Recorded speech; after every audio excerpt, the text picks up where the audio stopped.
আবারও সংবাদ শিরোনামে অমরপুর ছবি মোড়া রাস্তা। প্রতিদিন ঘটে চলেছে সড়ক দুর্ঘটনা। শুক্রবার সন্ধ্যায় ছবিমোড়া থেকে পিকনিক সেরে বাড়িতে ফেরার পথে অটো গাড়ি নিয়ন্ত্রণ হারিয়ে উল্টে গিয়ে শিশুসহ আহত 4 জন। আহতরা অমরপুর মহকুমা হাসপাতালে চিকিৎসাধীন। ঘটনার বিবরণে জানা যায়, কালামাটি এলাকা থেকে শুক্রবার ছবিমোড়ায় পিকনিকে আসেন পরিবারদের নিয়ে পিকনিক খেতে। পিকনিক খেয়ে বাড়িতে ফেরার পথে চাপিয়াবাড়ি এলাকায় আসতেই অটো গাড়িটি দ্রুত গতিতে এসে নিয়ন্ত্রণ হারিয়ে উল্টিয়ে যায়।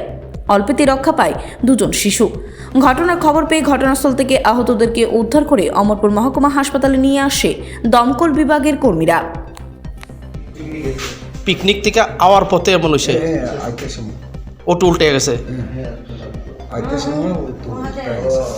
মানুষ কতজন আসলো? না, মানুষ যে আমি 2 জন, তারা 1 জন আর বাচ্চাটি আসলো। বাচ্চা তো আমার পলা লাগে, আমার পলা তো আছে। এমনি বাড়ি কই? কালামাটি। কালামাটি হাজারসরা কালামাটি। সেখানে অল্প লেগে পাচ্ছে। নাহলে আমার বিয়াও হাসপাতাল কেডা আনছে? তো সার্ভিলে যাইরে ফায়ার সার্ভিস। ব্যুরো রিপোর্ট, খবর জনস্বার্থে।